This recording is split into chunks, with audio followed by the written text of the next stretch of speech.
Hey, this is Austin Harman Mixes here, and I'm here at Throne of Grace Church in Phoenix, Arizona. I'm here with my friend Anu. Hi, my name is Anu, and I'm a volunteer at the tech team. Welcome to our church.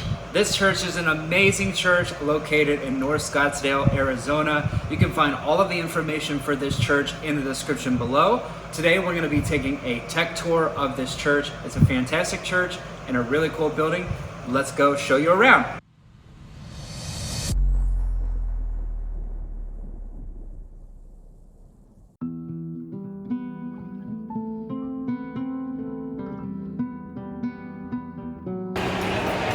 Hey, it's Austin Harman Mixes here, and we are at the Columbus Airport. We're about to take off to Phoenix, Arizona to go help a church, RCCG, Throne of Grace. Super excited to go meet Anu and the team. Let's go on this journey together.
Hey guys, it's pretty late. It's about almost 11 o'clock Eastern time here.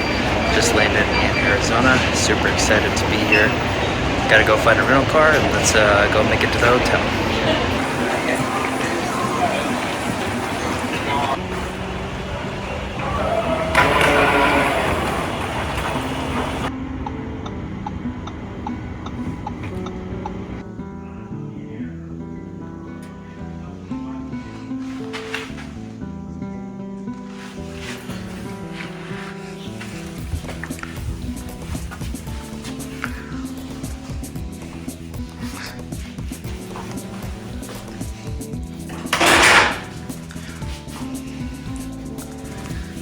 Nice shower, real tile on the shower, rainforest shower head, very nice. Very nice switches, little workout area. It's very late here.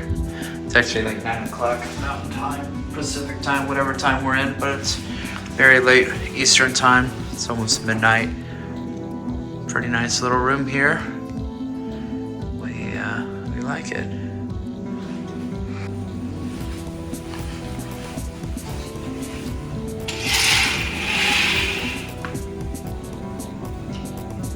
Hey guys, good morning. It's 6:30 a.m. Arizona time, and I'm about to head out to the church to go begin the day to help our friends with their audio. Super excited to be here in Arizona. First impressions is that it's absolutely beautiful.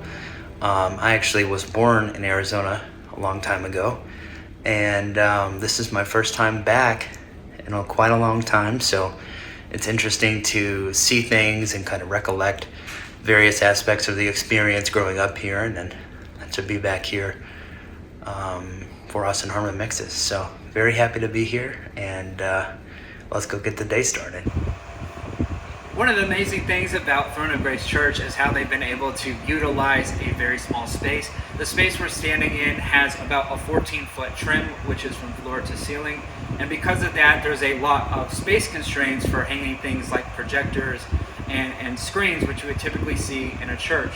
So the team at Throne of Grace turned to an LED wall solution. Anu, can you tell everybody, what are we looking at back here? Right, so here we have 3 LED walls. We have the main center screen, which is going to display our graphics on our scriptures and lyrics, and then we have the side screens that are going to show our videos. The two side screens are 2.5 millimeter pixel pitch at 3800 refresh rate. The center screen is the same refresh rate, but 2.6 millimeter pixel pitch. Now we got these from Worship Productions. Shout out Worship Productions. Great Christian organization. If you're looking for an LED wall for your church, I definitely recommend them. Perfect. And why did you choose a different pixel pitch for the side screens versus the main screen? Honestly, we didn't. We thought they were all the same. But when we turned them on, we noticed that those ones were a bit brighter. And so I called them. I said, hey, did you send us the same panels? They're like, no, we actually sent you upgraded panels for the side screens.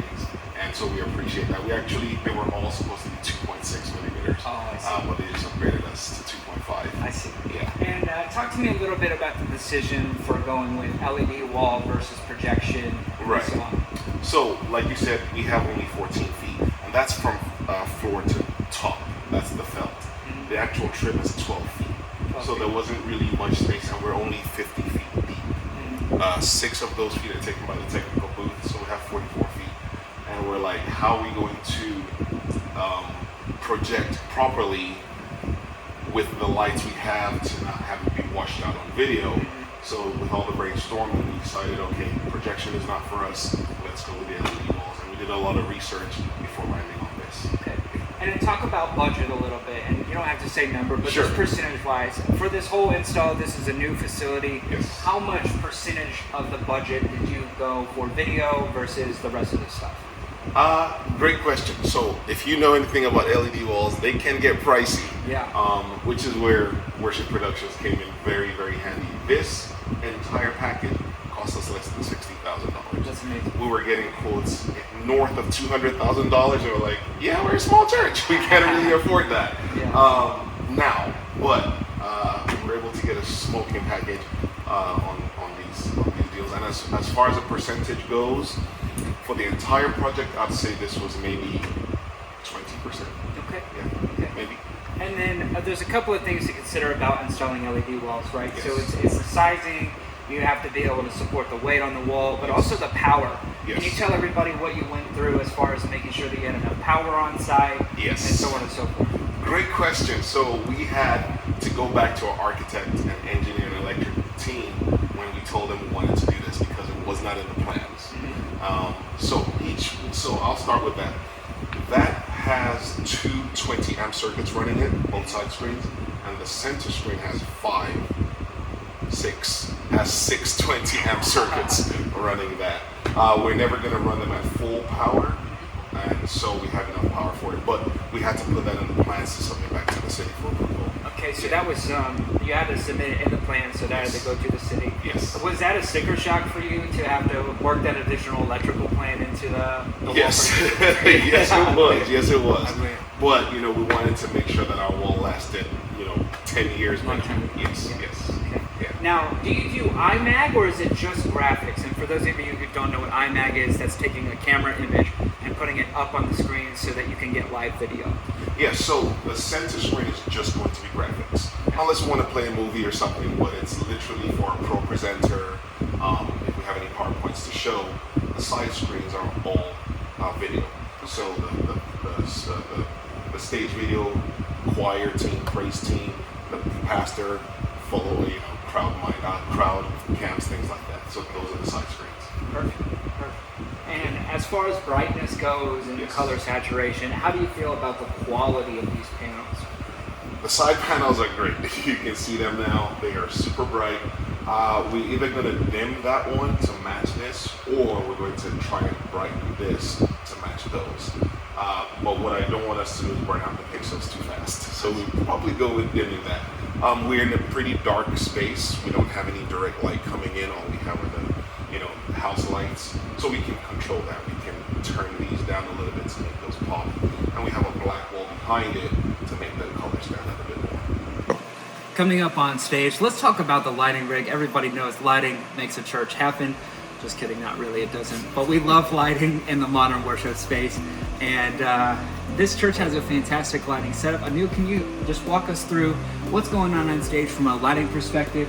Let's talk about these lights that are over our heads, on the deck, and then also your hazer. Okay, sure. So Above us, we have our kick lights. So one of the things, I have a background in video, and I know that in addition to front lights, you need a kick light to kind of give you some separation from your background. So we have Pro Church lights. They hooked us up with these lights. We have their kick wash lights up top. On the bottom, we have ADJs. We have 4 of these moving heads, and these are bright. They have gobos, they have everything you can think of. These also change colors. Are these up here zoomable? They are zoomable, yes. They're zoomable, movable. You can add special effects to them. You can change their colors. You can change each individual color. And I like it because it's not too bright. It just gives a nice, soft backlight. Okay. Yeah. And then from a lighting perspective, one of the challenges that you run into is lighting quality can be all over the place. What's been your experience with the Pro Church lights, and how have they stacked up quality-wise? They're pretty good. No complaints so far. It's just a steep learning curve for me because where we're coming from, we didn't have this.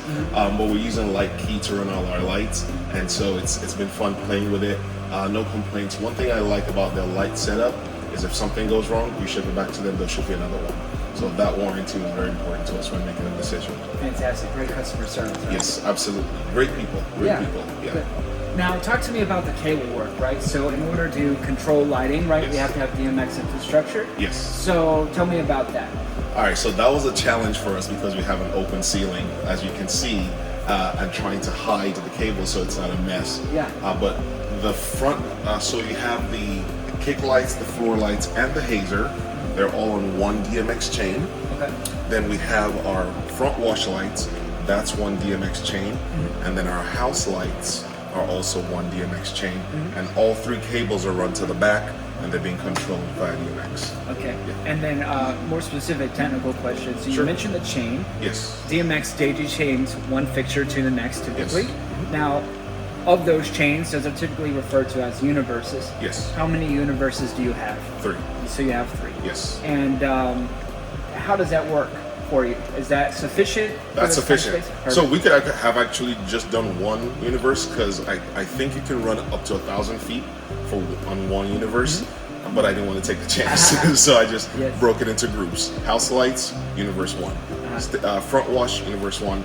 Everything else, universe 1. Universe 3, 1 universe. Yeah, that's a very smart way to do it. Universes are actually limited by DMX channels as well.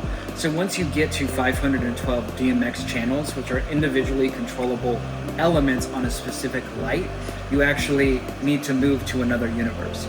So the way that Throne of Grace has actually laid out their universes not only makes sense from a logical perspective, having the house lights on a separate universe, having stage lights on a separate universe, but also as they begin to expand in the future, they have the channel count available to them if they would like to add more lights. Yes, I think right now we're at 484 out of 512. Yeah, that's fantastic. Yeah. And Light Key is a great lighting control program. Their maxed out license costs about $400 at the time of this video per year. And from a control perspective, it works fantastically well. Tell us a little bit about how Light Key has been working for you. So one thing you just said was key. It's per year. The license is per year. I did not know that. I thought it was a one-time purchase. And so that's something we figured. But Light Key is pretty cool. And one thing I really like for our setup, because we're a smaller church, growing church, we have a smaller team of volunteers. And we use ProPresenter. One thing I really love about Light Key is I can put macros in ProPresenter to control Light Key.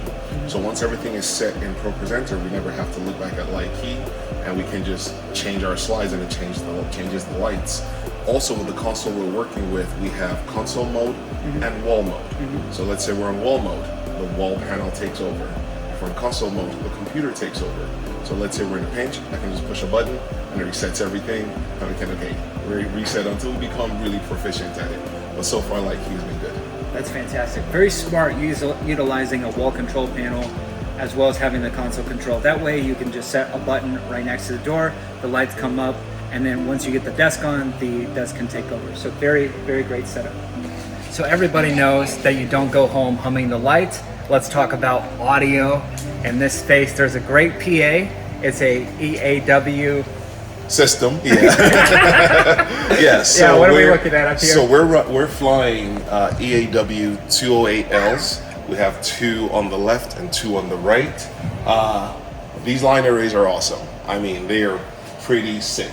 I like how they take such a how they have such a low profile, but produce awesome sound, and I like how you can cross them over with their subs. Yeah, I can't say enough good things about them. Yeah, it's been a fantastic time working with this PA. Yesterday we did a rehearsal with the band, and the PA wasn't actually configured for the space when it was originally installed, so it was very easy for us to get up there and actually adjust the settings on the actual boxes, which are powered. This specific line array system has 10 degrees of vertical coverage, and there's 2 boxes per side, and it has adjustable horizontal coverage. So it covers the space really well, and it's also paired with the EAW sub that's in the same lineup. And on the actual amplifier itself, you can adjust the crossover to be automatically set to work with the subwoofer that the system came with, so that there's no additional guesswork as far as where to set the crossovers and additional work from a tuning perspective. One also interesting thing about these boxes is that they have interesting voicing configuration. So the boxes themselves, you can actually change the voicing of the boxes and the EQ on the amplifiers by just adjusting settings on the actual amplifiers themselves. This is a really interesting way to change the character of the box while it's already in the air. Now, Austin is getting very technical, but I'll just tell you, at our rehearsal yesterday, he had the place thumping. So yeah, that was awesome. Rock and roll. Yeah. Okay, let's go over here and let's talk about the subwoofer next. Sure. Now, in this space, there's a cardioid 18-inch sub built into the stage that's also powered. So we were able to actually pull this sub out and adjust the settings. But tell me a little bit about how this sub feels in the room too. Oh, it feels great. So this is the RSX 218. So it's 218 subwoofers in the same box, and putting it under the stage just made sense for our space. And the coverage is awesome. I mean, you can hear the kick without feeling it in your chest, that uneasy feeling. So this is really smooth. The power delivery is really good, and it fits the space perfectly. Perfect. Yeah. Now, this is interesting to have a single sub in the center of the room when you have 2 stereo hangs. Yes. Talk to me a little bit about the decision, which was intentional, to not do stereo subs and have a center one sub in the center. Right, so initially we wanted to do stereo subs, fly the subs behind the speakers, but EAW has a software that you can kind of map out your space and put their speakers in, and we discovered that putting left and right stereo subs would give us what they call power values and peaks. So you'd have a whole bunch of bass and nothing, and then a whole bunch of bass and nothing. I wanted to avoid that. Putting a center sub gave us a very smooth curve of just low frequencies radiating this way, and that was why we changed our minds. Plus, it also keeps some of the load off the building, off the structure. That was why we did that. Very, very smart decision making by Throne of Grace Church here. Whenever you have multiple subwoofers in the space, that creates challenges where you can have what's called lobing or cancellation, as Anu mentioned. Subwoofer design is one of the most difficult parts of designing a audio system. And in this case, they knocked it out of the park. So great work on that. Thank you. All right, let's turn our attention to what is bane of my existence, which is stage monitors. But in this case, these stage monitors are actually pretty sick. Anu, walk us through what we're looking at right here. All right, so these are EAW RSX 12Ms. I've been in music more than 20 years. These are some of the best monitors I have ever heard. They are clear, they are, small profile. But man, talk about power in a small package. These monitors are pristine.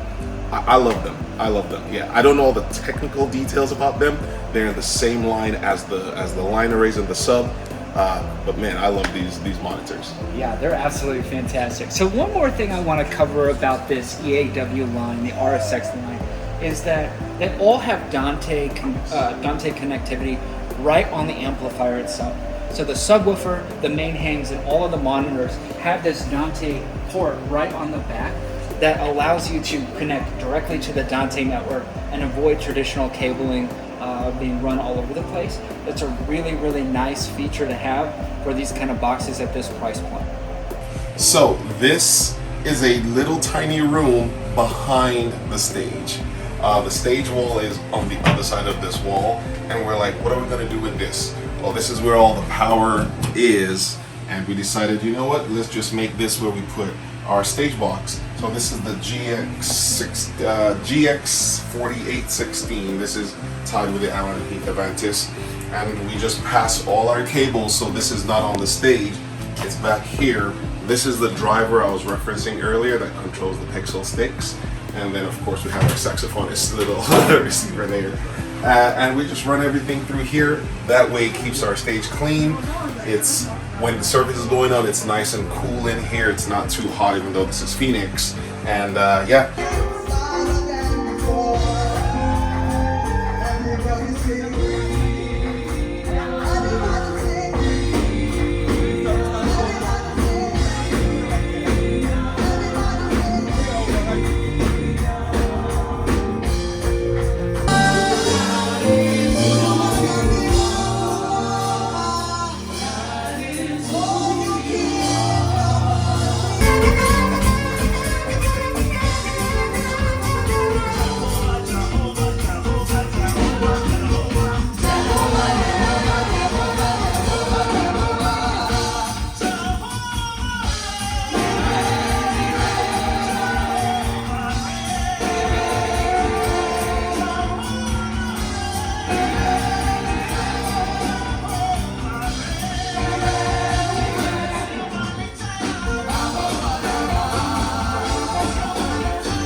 Our service was so crazy.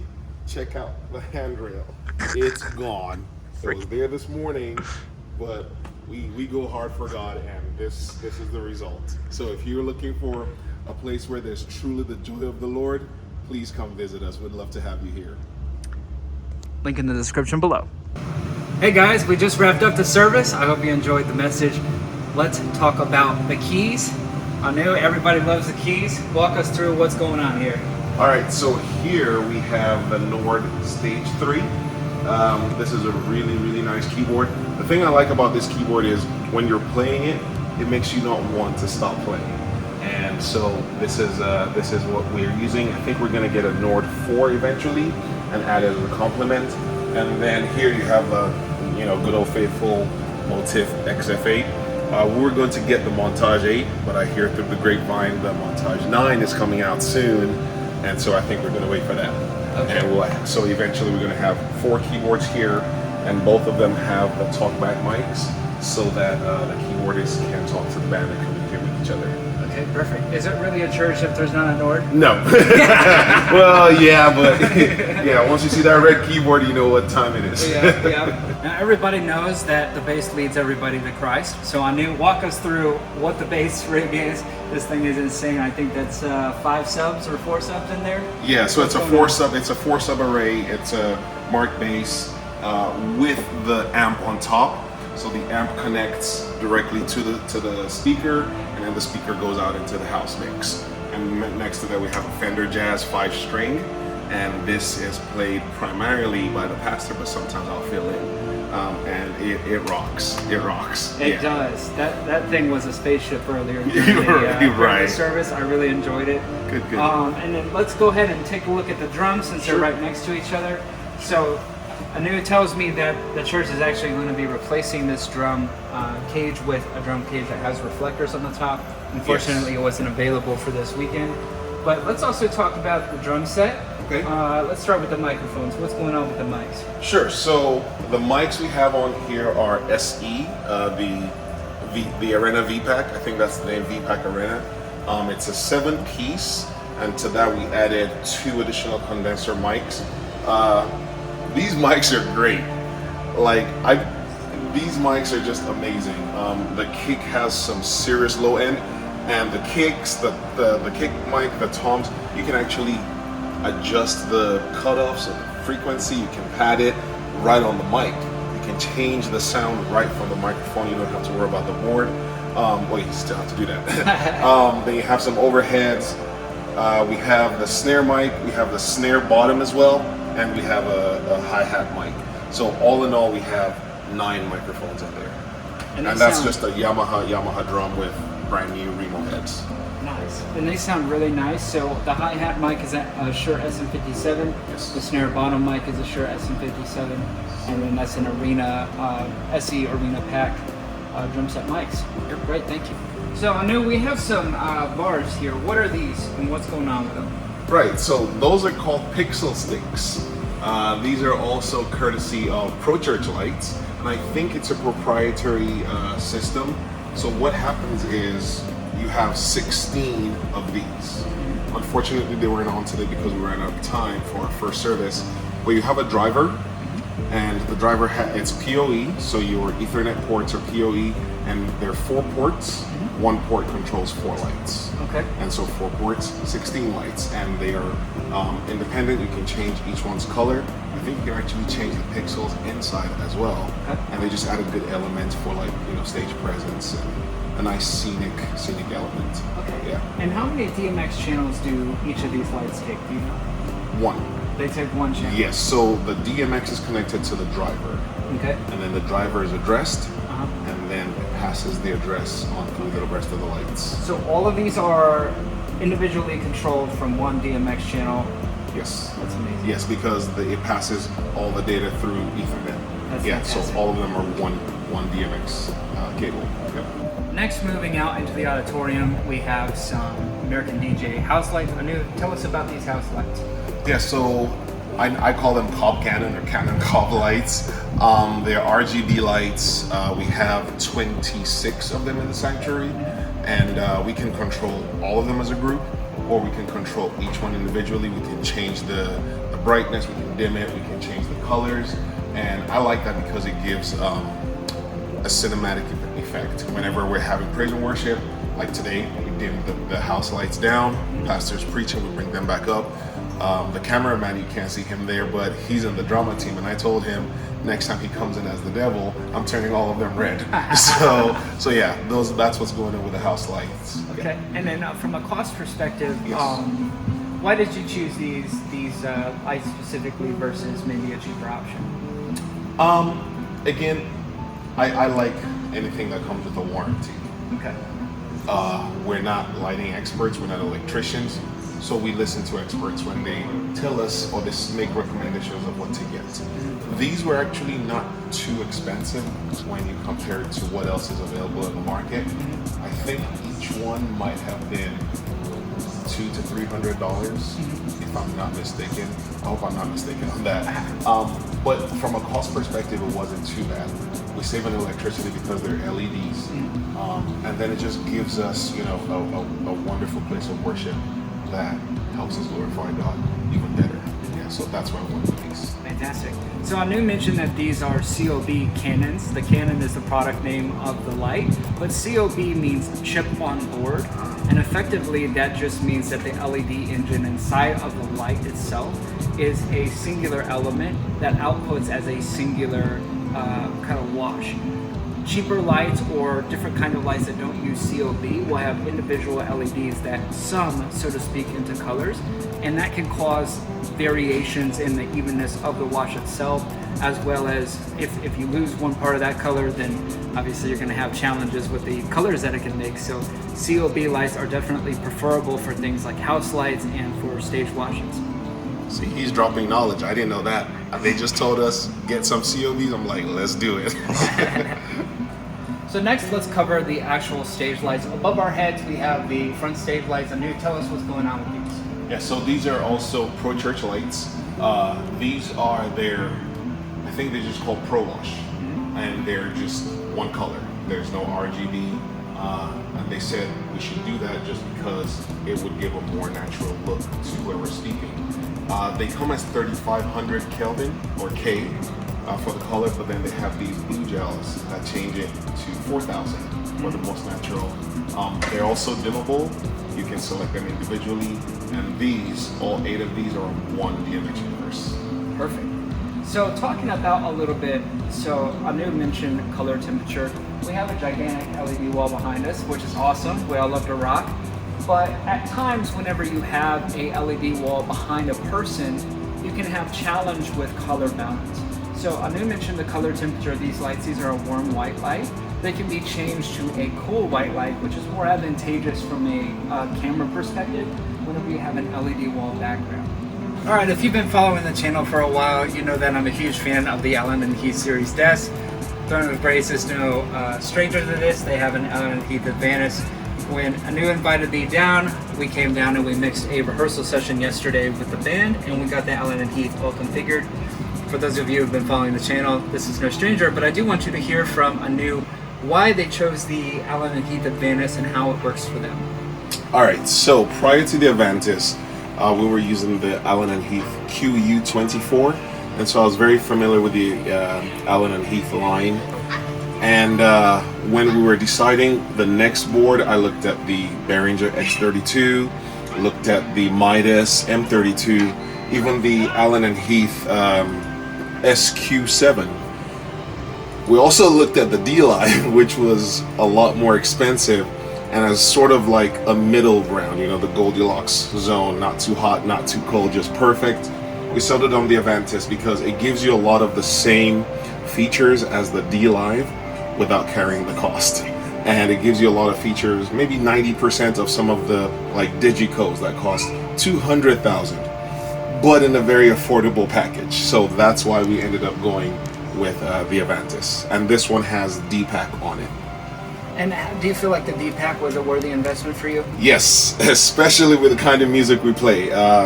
Austin showed me some of the plugins that come with D-Pack, the compressors, the dynamic compression that he was doing, and you could tell the quality of the sound in the service, in the rehearsal and the service.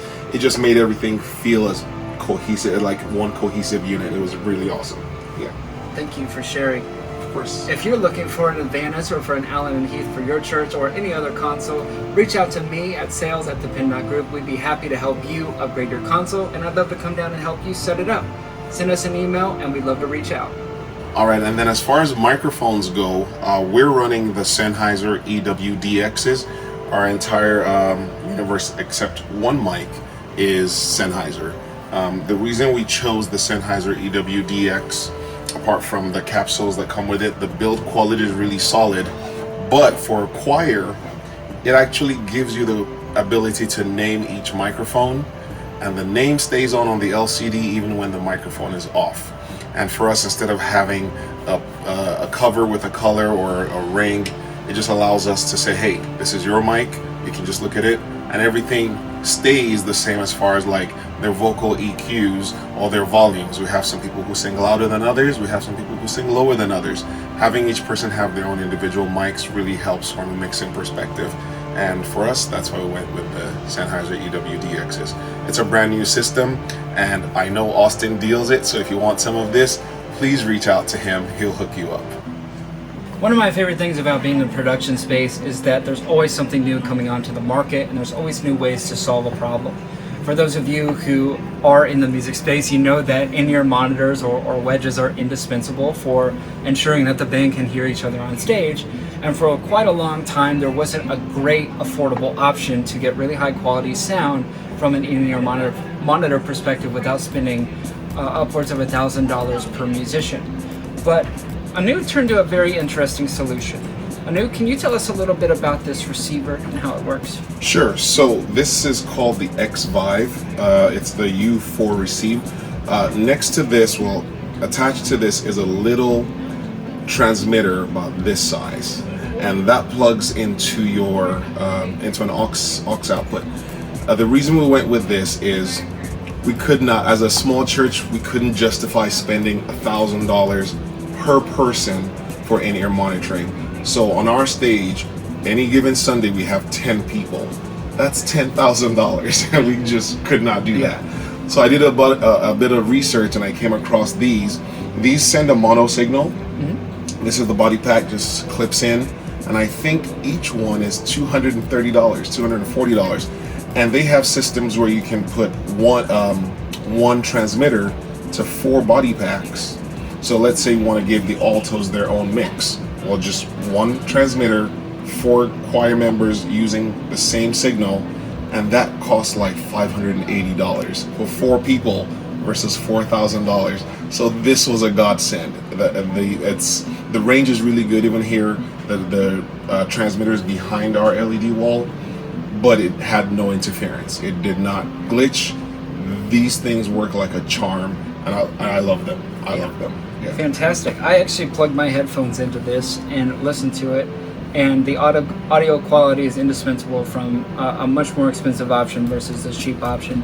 The applications for this could be your entire stage, or if you had, for example, a choir on stage where you needed a lot of in-ear mixes but had a pretty low budget, this would be a great option for you. Oh, and I forgot to mention there's 6 channels on each one, so you can select, when you turn it on, you can go channel 1, channel 2, channel 3, all the way to 6. Perfect. So you can have 6 separate channels on here. That's amazing. And a nice little volume control on the front too. Yes.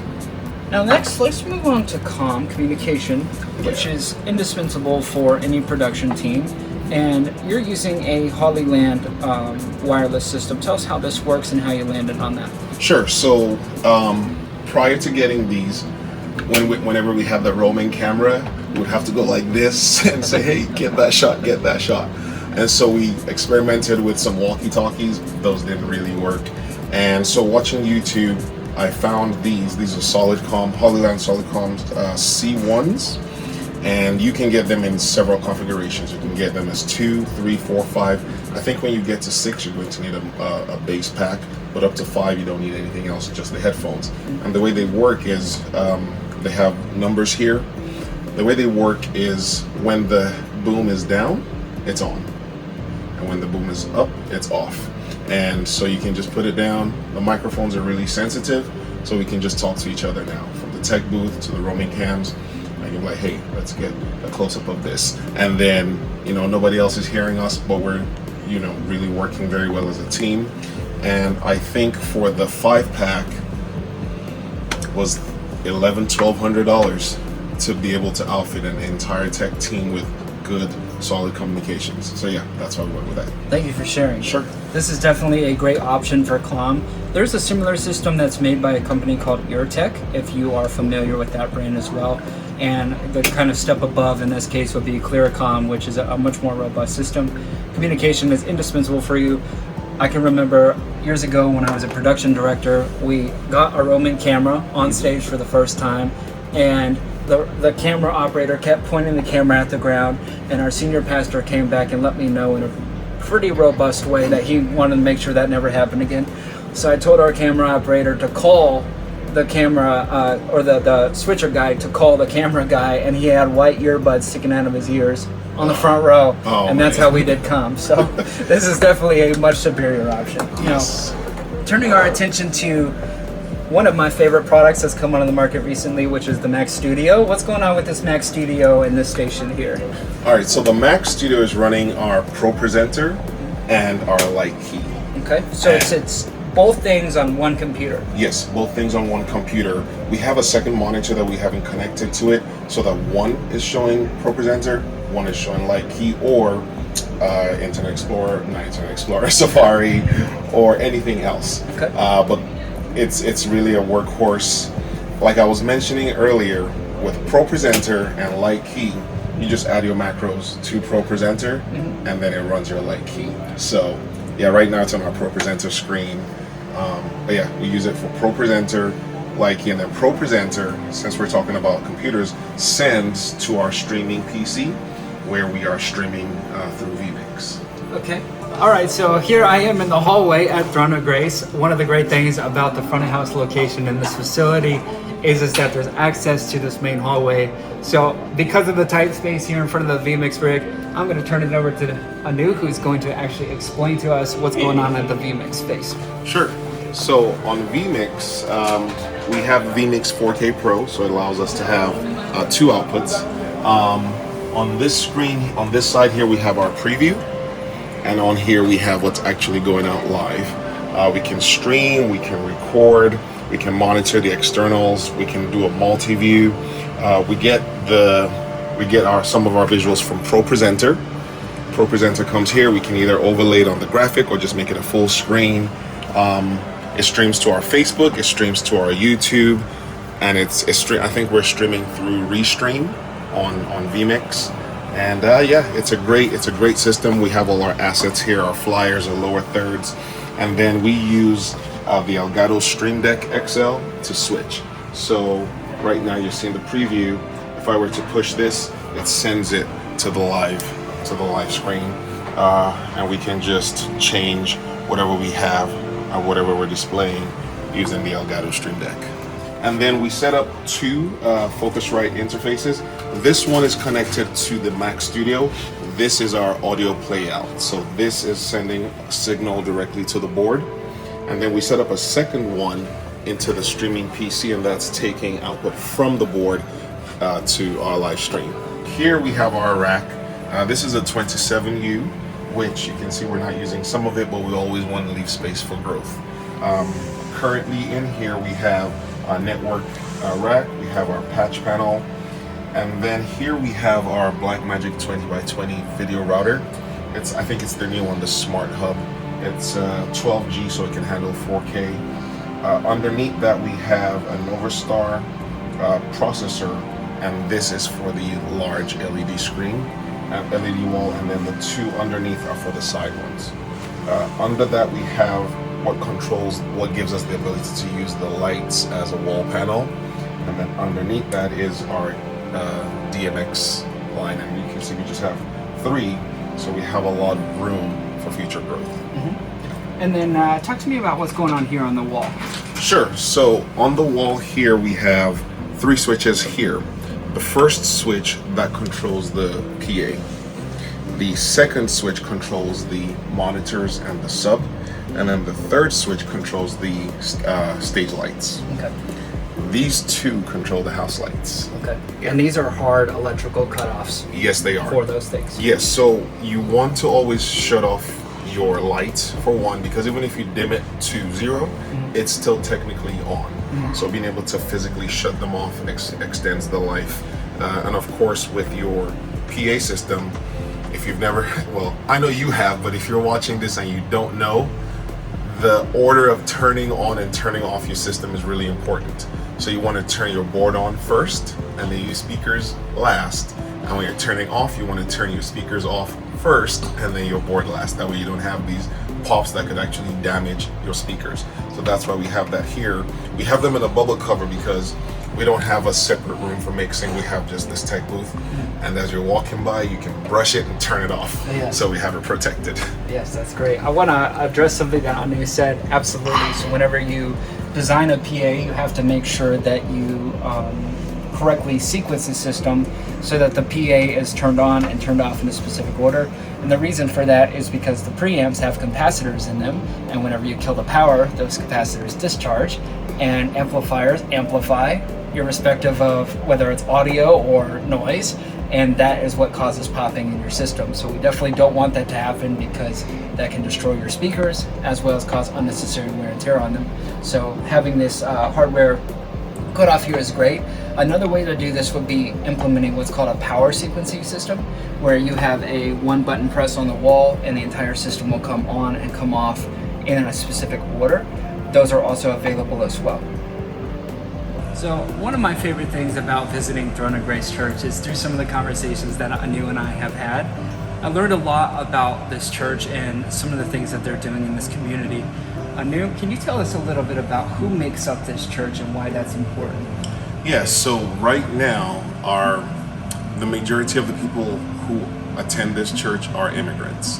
A lot of us immigrated here from Nigeria, other parts of Africa, Ghana, Kenya, Zimbabwe, and that's our core membership right now. It's a great community of people who are really thankful to be here. We're grateful to God for everything He has done for us. And where we are now, it's going to allow us to actually outreach to the community and make a real impact in this community that we're in. And so we're just happy to be here. God has blessed us with this building. We just bought this building a year ago. We went through renovations, then we're going to the city, and this is the final product. Today was our first service. You actually helped us mix our first service.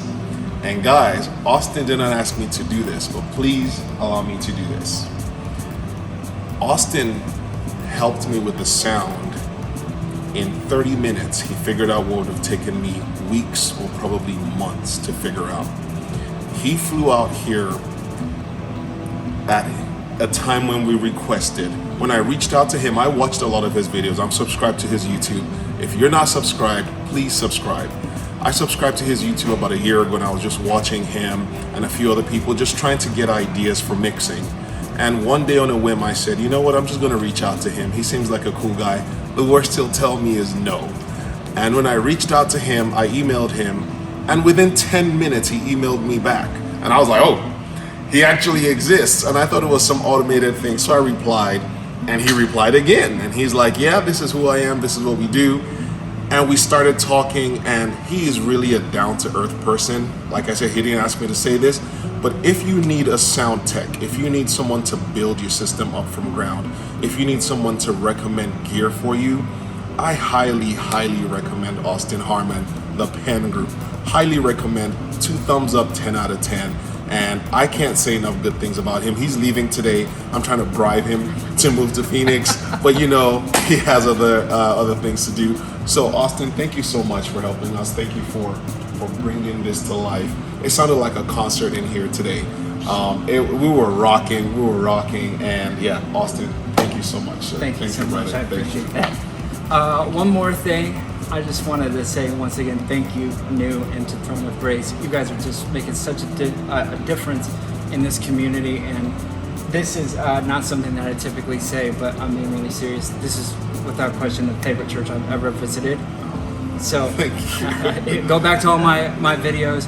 You guys have been incredibly welcoming, but more importantly, it's just absolutely amazing to see a community of Christ that has existed from all over the world come into a singular place in a singular city and provide community to people with all kinds of diverse backgrounds and communities. I can't say enough thank you. This has been an amazing experience. I'd actually like to invite all of the tech team here who's standing behind the camera. Guys, please come up here. I'd love to introduce you guys to the YouTube world. Come on in, come on in, come on in, come on in, come on in. Now, these guys are a little bit gun shy as far as speaking on camera, but I'll be honest, they have incredible names, so please just share with everybody what your names are and how long you've been with the church. Incredible indeed. My name is Tayo Abikwe. Head of department, HOD. Other things. I've been with the church for like, I can't remember. Can't remember? So like 7 years? No. Like since I moved to Phoenix, that's been like 3 years ago. 4 years ago now, yes. Yeah, Okay. thank you. My name is David Aguilera. I've been with the church since, I believe, 2017, 2018. So 5-ish years? Yeah, that's amazing. yeah, my name is Adedrian Adeboye. I've been with the church since about 3+ years. Let's say that again? 3+. No, you're My name, okay, Adedrian Adeboye. Now, I was mixing audio during the service earlier, and I look over, and this gentleman has a Capri Sun, and he's so excited, and I took a video of it. You should be seeing it on the screen right now. One of the best things I've ever seen behind the desk. Last without... My name is Michael Dozie. I've been with the church for like a year now. All right. Thank you so much from Austin Harman Mixes here and Throne of Grace Church, Phoenix, Arizona. We are so happy that you joined us for this. If there's anything that I can do to help you, please reach out. If not, God bless, and we'll see you next time. Thank you. God bless. For coming.